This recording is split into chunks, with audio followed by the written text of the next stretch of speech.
Assalamualaikum warahmatullahi wabarakatuh. Pada kesempatan kali ini, saya akan menjelaskan tentang enkripsi AES. Sebelumnya, perkenalkan, nama saya Widiantari Febianti, NRP 053 118 40030 dari kelompok 13. Pada kesempatan kali ini yang akan dibahas, yang pertama adalah tentang pengertian AES, yang kedua algoritma enkripsi AES, dan yang ketiga adalah implementasi AES dalam program berbahasa Python. Yang pertama adalah pengertian AES. AES atau Advanced Encryption Standard adalah lanjutan dari algoritma enkripsi standar DES atau Data Encryption Standard yang masa berlakunya dianggap telah usai karena faktor keamanan.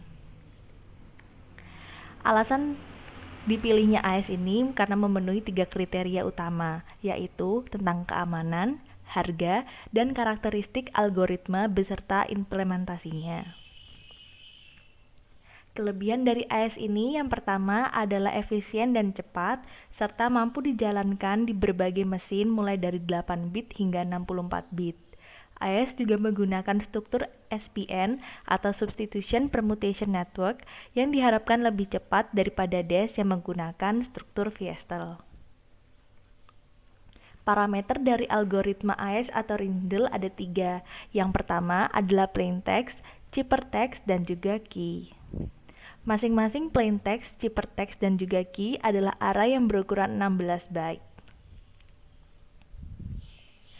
AES sendiri dibagi menjadi 3 jenis yang memiliki perbedaan di key length, block length, dan juga round length. Yang pertama adalah AES 128 yang memiliki key dan block length 128 bit serta round length yang ada 10.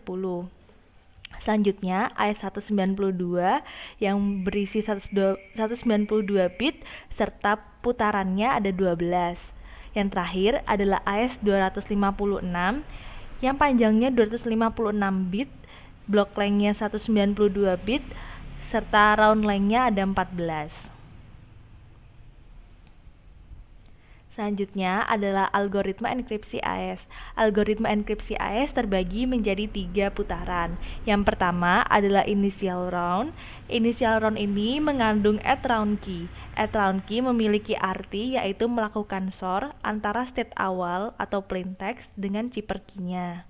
Yang kedua adalah standard round. Standard round terbagi menjadi 4 putaran. Yang pertama adalah subbyte, shift row, mix column, dan juga add round key.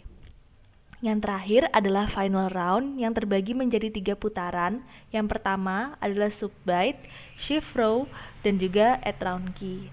Setelah melakukan berbagai putaran tadi, maka akan didapatkan ciphertext yang terenkripsi menggunakan algoritma AES. Berikut penjelasan tentang putaran yang ada di standard round. Yang pertama adalah subbyte. Subbyte ini memiliki kepanjangan yaitu substitusi byte yang menggunakan tabel substitusi atau Xbox. Yang kedua adalah shift row. Shift row adalah pergeseran baris-baris array state secara wrapping. Yang ketiga adalah mix column, yaitu mengacak data pada masing-masing kolom array state. Yang keempat adalah add round key, yaitu melakukan operasi SOR antara state sekarang dengan round key. Selanjutnya akan dibahas tentang implementasi enkripsi AES pada program berbahasa Python. Nah, berikut ini adalah tampilan dari codingan dengan berbahasa Python implementasi dari AES 128. Jadi seperti yang sudah diketahui tadi, kalau misalkan AES 128 itu ada number of column of state-nya itu ada 4, dan juga round-nya itu ada 10 karena dia AES 128. Jadi dari line 21 sampai 37 ini adalah tabel substitusi box atau S-box. Dan selanjutnya mulai dari line 66 sampai line 100 itu adalah inisiasi dari proses enkripsinya. Jadi apa saja sih yang dibutuhkan dalam proses ini, seperti pada line 85 itu adalah inisiasi standard round, lalu line 91 sampai 93 adalah inisiasi final round. Selanjutnya adalah Ini ada inisiasi juga tentang proses dekripsinya. Dan selanjutnya ini adalah dari line 143 ini adalah proses putaran standard round yaitu sub bytes.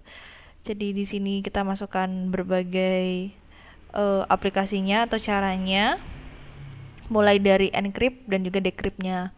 Selanjutnya di line 172 ini adalah untuk putaran standard round yaitu shift row. Jadi dia akan melakukan pergeseran dengan metode wrapping. Dan sama ini juga pakai proses enkripsi dan juga dekripsi. Selanjutnya adalah putaran standard round yaitu mix column. Jadi dia akan mencampurkan kolom-kolom. Dan seperti biasa juga ini untuk enkripsi dan juga dekripsi.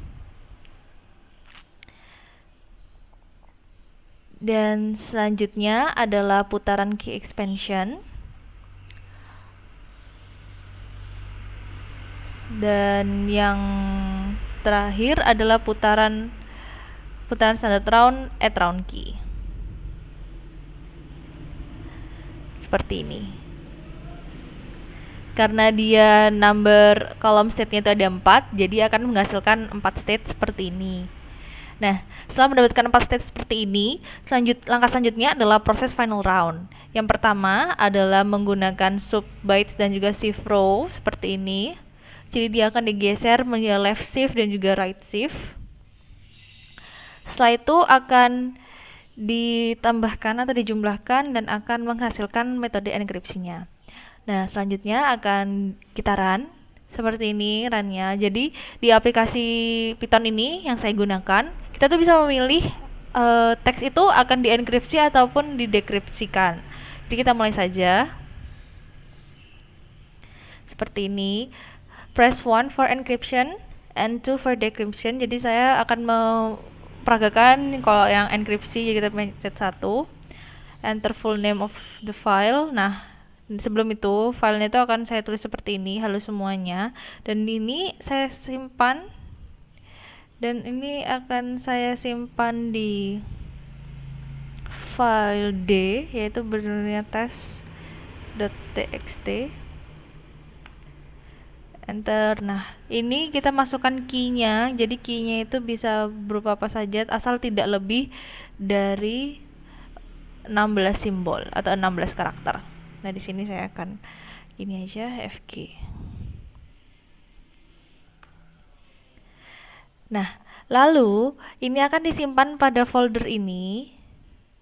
Dan selanjutnya kita lihat hasilnya. Crypto text. Dan akan muncul seperti ini.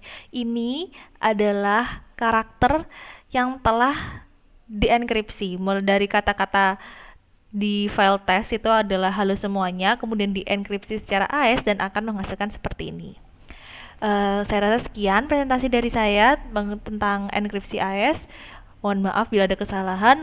Wassalamualaikum warahmatullahi wabarakatuh.